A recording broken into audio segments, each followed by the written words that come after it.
وبركاته. إن الحمد لله نحمده ونستعينه ونستغفره ونعوذ بالله من شرور أنفسنا ومن سيئات أعمالنا. من يهده الله فلا مضل له ومن يضلله فلا هادي له. ونشهد أن لا إله إلا الله وحده لا شريك له ونشهد أن محمدا عبده ورسوله. أما بعد، أعوذ بالله من الشيطان الرجيم بفضل بسم الله الرحمن الرحيم. ربنا ظلمنا أنفسنا وإن لم تغفر لنا وترحمنا لنكونن من الخاسرين. صدق الله العليم. கண்ணியத்திற்குரிய அல்லாஹ்வின் நல்லடியார்களே, சகோதரர்களே, ஹஜ்ரத்னா ஆதம் அலைஹிஸ்ஸலாத்து வஸ்ஸலாம் அன்னவர்கள் அல்லாஹ்விடத்தில் கேட்ட இந்த துஆவை அல்லாஹ் தன்னுடைய அருள்மறையான திருமறையின் மூலமாக நமக்கு சொல்லி காண்பிக்கின்றான்.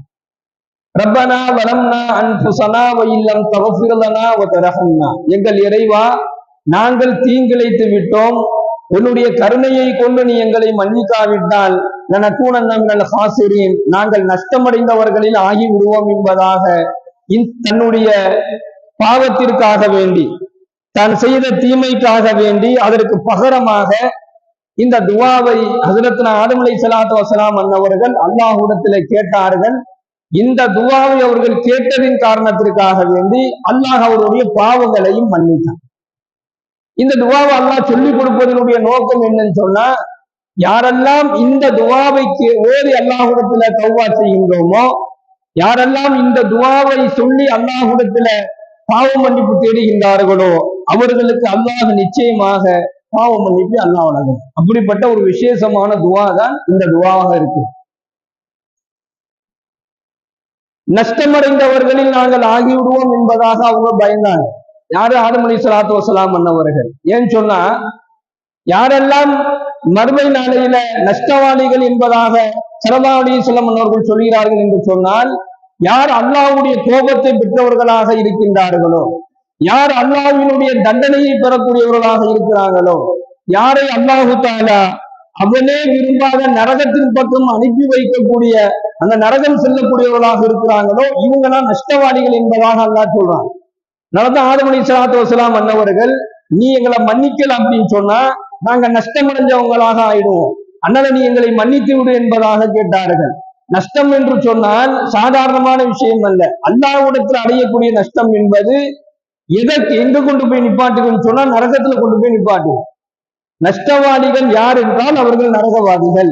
நபிகள் நாயகம் ஸல்லல்லாஹு அலைஹி வஸல்லம் சொல்றாங்க, பொருளாதார ரீதியாக ஏற்படக்கூடிய நஷ்டங்கள் என்பது இந்த உலகத்தினுடைய வாழ்க்கையில போயிடும். மறுமையினுடைய வாழ்க்கையில ஒருவர் நஷ்டமடைந்தவர் ஆயிட்டார் அப்படின்னு சொன்னா, அவர் நஷ்டவாளியாக இருந்தார், அவர் நிச்சயமாக நரகவாதியாக தான் இருப்பார்.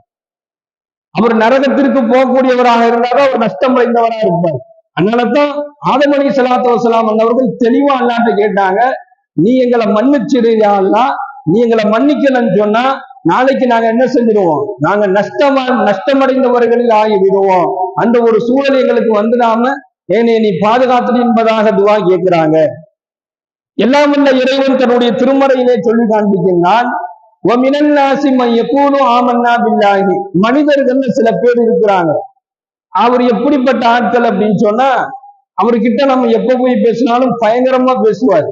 அல்லாஹ்வை பற்றி பேசுவாரு, அல்லாஹ்வினுடைய கட்டளைகளை பேசுவாரு, அல்லாஹ் மீது தான் நம்பிக்கை கொண்டோம், அல்லாஹ் மீது எனக்கு என்ன செய்ய முடியாது, நம்பிக்கையில கொஞ்சம் கூட எனக்கு குறை இல்லை என்பதாக எல்லாம் பேசுவாரு.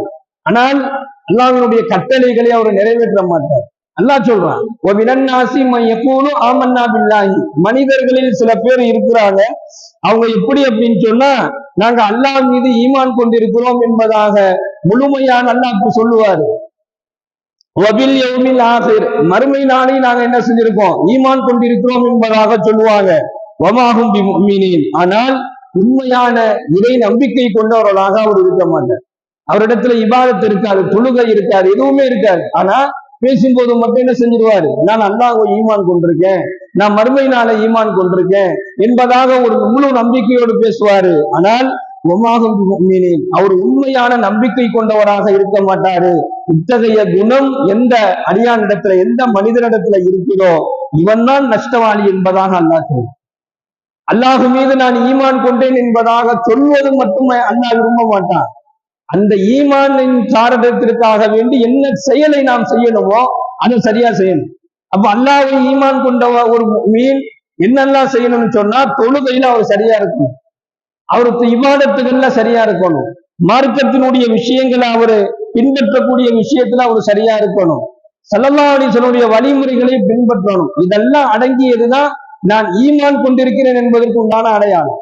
நான் ஈமான் கொண்டிருக்கேன்னு சொல்லிட்டு இந்த வழிமுறைகள் அவர்கிட்ட இல்லை அப்படின்னு சொன்னா இவர் தான் நஷ்டவாதி. இவர் எதிர்பார்க்காத திசையில இருந்து அல்லாஹ் இவருக்கு சோதனையை வழங்குவான். இவர் நினைத்து பார்க்காத திசைகளில் இருந்து இவருக்கு அல்லாஹ் பிரச்சனைகளை ஏற்படுத்துவான்.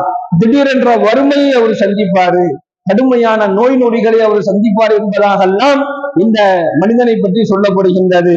எல்லாம் உள்ள இறைவன் நம்மை பாதுகாக்க வேண்டும்.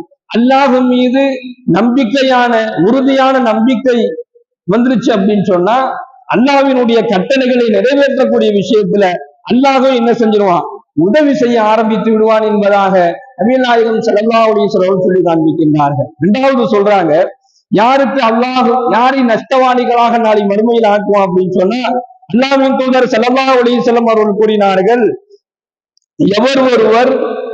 யார் ஒருவருடைய செல்வத்தை அபகரித்துக் கொள்வதற்காக வேண்டி, இன்னொருவருடைய பொருளாதாரத்தை அபகரித்துக்கிறதுக்காக வேண்டி, இன்னொருத்தருடைய சொத்து சுகத்தை அபகரித்துக் கொள்வதற்காக வேண்டி திட்டமிடுகின்றாரோ, அவர் திட்டம் போடுறாரு, இவன்கிட்ட இருந்து எப்படி எல்லாம் பணத்தை திருடலாம், இவன்கிட்ட இருந்து எப்படி எல்லாம் சொத்தை நமக்கு வாங்கலாம் அப்படின்னு சொல்லி அவர் அபகரிக்கலாம் இல்ல, ஆனா திட்டம் அவர் திட்டம் தீட்டும் போது அவர் நஷ்டவாளிகளாக ஆகிடுவாரு. அதாவது நஷ்டவாளி என்று சொன்னால் அவர் நரகவாதியா ஆயிடுவாரு. ஒருவருடைய பொருளை அபகரித்துக் கொள்வதற்காக வேண்டி திட்டமிடக்கூடியவன், ஆமா இவருடைய அந்த பொருளை அபகரிக்கணும் நினைக்கிறவனுக்காக வேண்டி எவர் ஒருவர் பொய் சத்தியம் செய்கிறாரோ அவரும் என்ன செஞ்சிடுவாரு, நஷ்டவாளிகளாக ஆகிடுவார் என்பதாக நாயகம் ஸல்லல்லாஹு அலைஹி வஸல்லம் சொல்றாங்க. அது மட்டுமல்லாமல் இந்த மனிதர்களை நாளைக்கு மறுமை நாளையில அல்லாஹ் கோபம் கொண்ட நிலையில் சந்திப்பான் என்பதாக நபிகள் நாயகம் ஸல்லல்லாஹு அலைஹி வஸல்லம் அவர்கள் சொல்லி காண்பிக்கின்றார்கள். இவங்க நஷ்டவாளிகளாக போயிடுவாங்க என்பதாக சொல்லப்படுது. அபகரிக்கக்கூடியவர்கள், அடுத்தவர்களுடைய சொத்துக்களை, அடுத்தவர்களுடைய பொருளாதாரத்தை அபகரிக்கக்கூடியவன், பொய் சத்தியம் செய்யக்கூடியவன் எல்லாம் என்ன செய்யப்படுவான், நாளை வறுமை நாளையில நஷ்டவாளிகளாக இருப்பான். அடுத்து மூணாவது சொல்றாங்க, இல்லா ஹர்ரமல்லாஹு அலைஹில் ஜன்னத்தை, இந்த நபருக்கு அல்லாஹ் சொர்க்கத்தை தடை செஞ்சுட்டான். இந்த நபருக்கு அல்லாஹ் சொர்க்கத்தை தடை செஞ்சுட்டான். யாரு அப்படின்னு சொன்னா, இதேதான் பொய் சத்தியம் செய்து ஒருவருடைய உரிமையை பறித்துக் கொள்ளக்கூடியவர், பொய்யான சத்தியம் செய்து ஒருவருடைய பொருளாதாரத்தை அபகரித்துக் கொள்ளக்கூடியவர், இந்த நபர்களுக்கு என்ன செஞ்சிருவான் அல்லாஹ், இல்லா ஹர்ரமல்லாஹு அலைஹில் ஜன்னத்தை, சொர்க்கத்தையே அல்லாஹ் தடை செஞ்சிடறான். நரகத்தை அவருக்கு அல்லாஹ் வாஜிபாக ஆக்கி விடுகின்றான். நவுது பில்லாஹ் மின்ஹு, அல்லாஹ் பாதுகாக்க வேண்டும். இவற்றை என்னதான் இபாதத்து இருந்தாலும், இவர் எவ்வளவு பெரிய அமல்கள் செஞ்சிருந்தாலும், பொய் சத்தியம் செய்து ஒருவருடைய பொருளாதாரத்தை அபகரிச்சிருந்தாருன்னா, அது 10 ரூபாவா இருக்கட்டும், 10 லட்சமா இருக்கட்டும், கோடியா இருக்கட்டும், அபகரிச்சிருந்தார் அப்படின்னு சொன்னா அவருக்கு சொர்க்கம் தடை செய்யப்பட்டு விட்டது, நரகம் வாஜிபாக ஆக்கப்பட்டு விட்டது. நாளை மறுமை நாளையில மிகப்பெரிய நஷ்டத்தை அவர் சந்திப்பாரு. அது மறுமையினுடைய வாழ்க்கையில மட்டுமல்ல, உலகத்தினுடைய வாழ்க்கையிலையும் அவருடைய வாழ்வாதாரம், பொருளாதாரத்துல, அவருடைய ஆரோக்கியத்துல எல்லாம் வல்ல என்ன செஞ்சிருவான், பெரும் பெரும் நஷ்டங்களை அல்லாஹ் ஏற்படுத்துவான், பெரும் பெரும் சோதனைகள் அவர் சித்திக்குவார் என்பதாக இந்த ஹதீஸின் வாயிலாக நமக்கு தெரிந்து கொள்ள முடிகின்றது. எல்லாம் உள்ள இறைவன் இந்த உலக வாழ்க்கையிலையும் மறுமை வாழ்க்கையிலையும் மாபெரும் நஷ்டங்களை கொண்டும் நஷ்டவாளிகளை விட்டும் ஏற்படக்கூடிய நஷ்டங்களை விட்டும் அல்லாஹ் நம் அனைவர்களையும் பாதுகாப்பானாக. வாயுதவானா அல்ஹம்துலில்லாஹி ரப்பில் ஆலமீன். அஸ்ஸலாமு அலைக்கும் வரஹ்மத்துல்லாஹி வபரகாத்துஹு. சுப்ஹானல்லாஹி வபிஹம்திஹி, சுப்ஹானக்கல்லாஹும்ம வபிஹம்திக, வனஷ்ஹது அல்லா இலாஹா இல்லா அன்த, நஸ்தக்ஃபிருக வனதூபு இலைக். சுப்ஹான ரப்பிக ரப்பில் இஸ்ஸத்தி அம்மா யசிஃபூன், வ ஸலாமுன் அலல் முர்ஸலீன், வல்ஹம்துலில்லாஹி ரப்பில் ஆலமீன். ஸல்லல்லாஹு அலைஹி